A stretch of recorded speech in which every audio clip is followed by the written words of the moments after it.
right, speaking of upgrades, let us now visit with a dear friend of mine who I love. And listen, he's the king of first. Nobody is first like this man from ESPN, NFL specialists, aficionado, looks fantastic. He looks the same way when I met him in Denver in 1992. He's the great Adam Schefter. Schefter! What's going on, Anthony? How you doing there, my friend? Good, buddy. How's everything, man? How you been? You look fantastic, bud. It's a nice time of the year. Just running around here today, doing a bunch of things, and happy to be with you. And I wish you the best of luck on your new venture here. Yeah, thanks, brother. I appreciate it. This is the time of year where mini camps get put to bed. The NFL goes on its summer vacation for a few weeks before we get serious. Just talk birds for a second with me, and just curious what you think. Some of the housekeeping. We talked about Jalen yesterday saying that 95% of this offense is new, which is the Kellen Moore effect, brother. Yeah, of course. That's the idea. Listen, they fell off a cliff last year. Everybody tried to figure out exactly what it was. It doesn't really matter. Probably was a lot of different things. But you come in, you bring in a new offensive coordinator. He's going to have his own ideas, his own approach. He's going to get the football, I think, in the passing game more, to the tight end, to the running back. There'll be a different approach. And as Jalen Hurts himself said, you alluded to, 95% of the offense is different. So they're retaining very little from last year as they get ready for this year. Yeah, and I think, again, that's Sirianni. I like him, right? Like I like his passion. I like the whole thing. But I like the fact that he's not stubborn, right? He's a guy that says, yeah, listen, I know we need to improve in a certain area. And if that means I got to go get Kellen Moore to come in and help fix the offense, even though I'm the offensive guy, that to me is a mark of a guy that's looking to improve, not looking to be stubborn. Well, yeah, and I think these are organizational decisions too. I don't know that it was Nick saying, okay, I got to go do this. I think they sit down at the end of the year. Jeffrey Lurie's involved in that. What are we going to do to get better? We can't repeat what happened last year.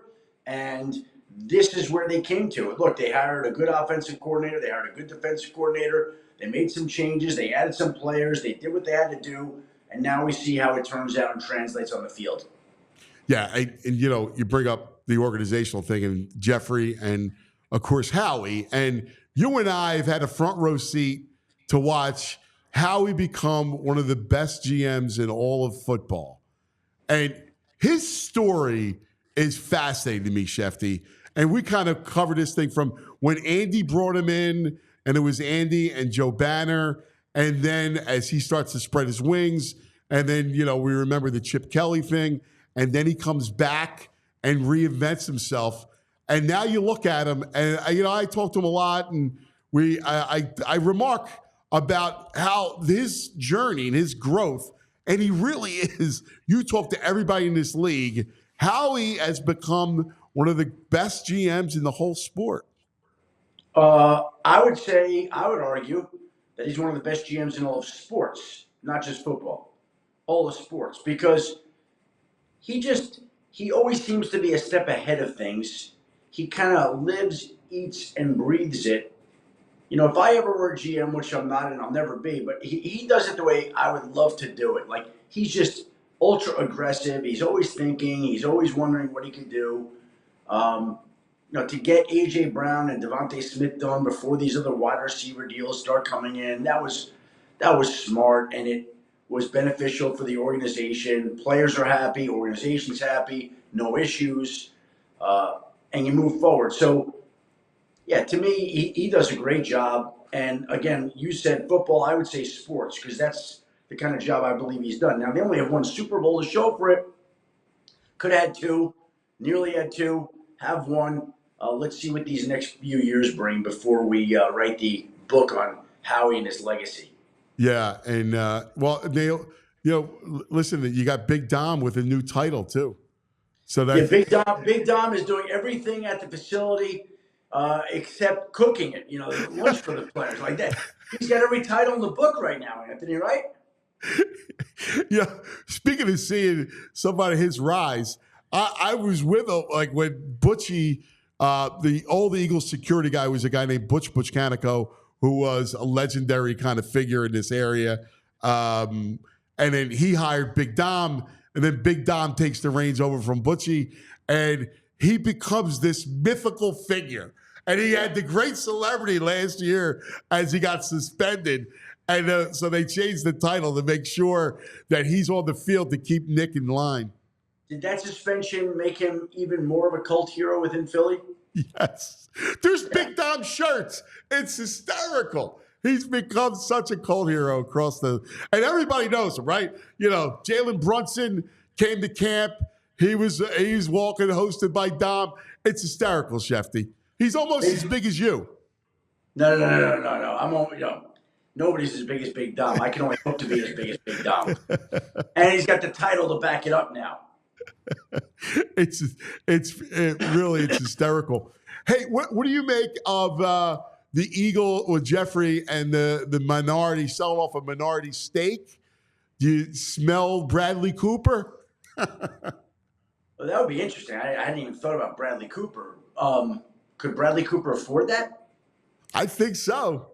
Yeah, wow. Yeah, I believe so. Yeah. I just think that these franchises, the value of them these days is so high that if you could take money off the table and go enjoy it, why would you not? And he's still going to be the controlling partner. He's still going to have the majority interest in the team.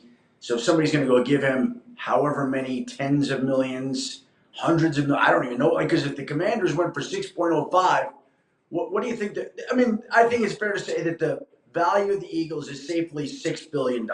Am I wrong there? Yeah, actually, it's 7.5. It's 7.5 is the exact valuation. valuation. 7.5. So if somebody wanted to buy a 10% interest, 10%, and give Jeffrey $750 million, like, what are we talking about here? It's unbelievable. And that's kind of one of the reasons why I really wanted to talk to you was less about the news stuff and more about the big picture for a second.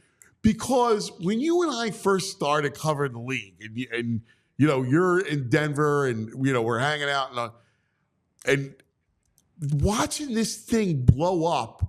I mean, I we knew how big it was, but what's going on in sports television and streaming? The numbers are just astronomical. And can you imagine from that time when you started to where it is now? It's unbelievable. It's just taken over the whole world. Again, I don't view it in those terms because it's not, we didn't go into this for numbers or money or anything like that. But I just think about it like this. When the combine was going on and I was younger, I was always I'm like, I got to know more about the combine. And look what the combine's become. And I always loved the draft. And look what the draft has become. And I always was intrigued by OTA. Look what they become. The schedule release, I couldn't wait for that. Well, what's that become? That's become like its own day, its own week. Everything is taken on a life of its own to the point where the league has capitalized on the popularity of the sport and been able to have all these broadcast partners and is now going to try to grow the popularity of the sport, if it's even possible, because it's almost maximized in the United States, but it's going to try to grow it internationally where they're divvying up rights, where each owner gets a certain territory. It seems very medieval, and it seems very monopoly-ish, where everybody gets their piece of the pie across the world. No, it's Game of Thrones is what it is. Yeah, Game of Thrones.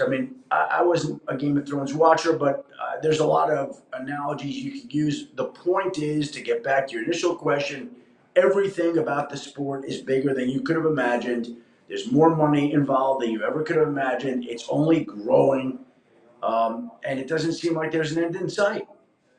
And how about the Christmas Day thing, right? Like you wondered, you knew with the success last year that they would do something for Christmas Day.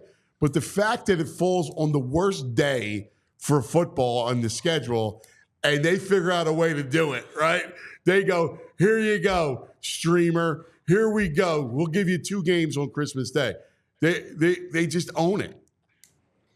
Well, that's what the league has done. And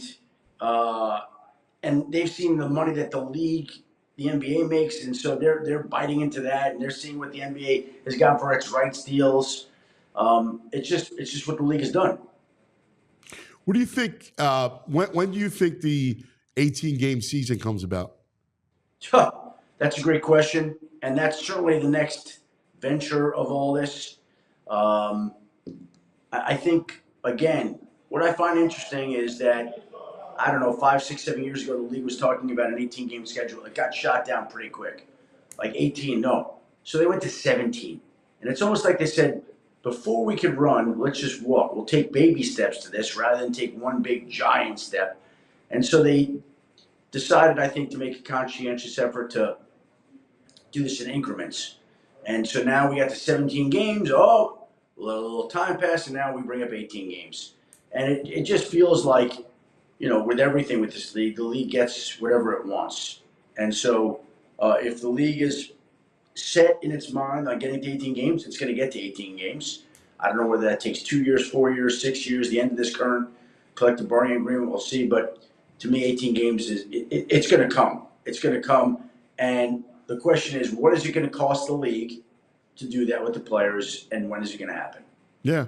And listen, it would make perfect sense to do a double bye. You run the Super Bowl to President's Day weekend, so everybody's off. And it's just this perfect, neat package that's ready to go from Labor Day through, or right after Labor Day, right to President's Day. Yeah, that's what the league does. That's what the league does. Yeah, it's pretty awesome. Hey, real quick, just touch on the international thing.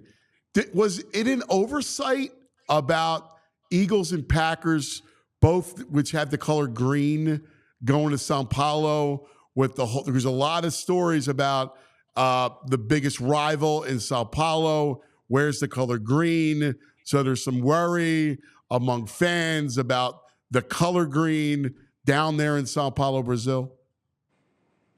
You're telling me something I've never heard. So check it out. It's an interesting story that's happened because the chief rival of the soccer team in Sao Paulo wears green. And so they hate the color green. And of course, the Eagles and the Packers, the Eagles are all green, right? And the Packers are green and gold.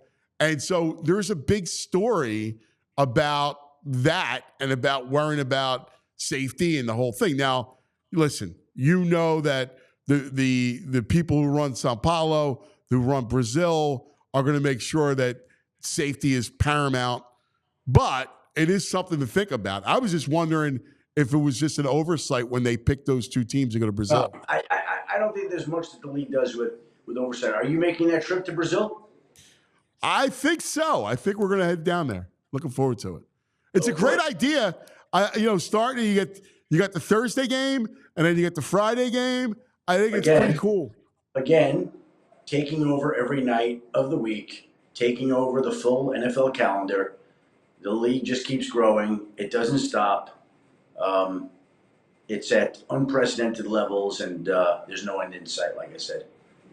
I know. It's huge, and we can't get enough of it. Hey, how's the family? You good? Everybody's good. Just running around right now. Wife's a little under the weather, taking care of some things for her. So usual stuff. Good stuff, man. I miss you, buddy. You're the best.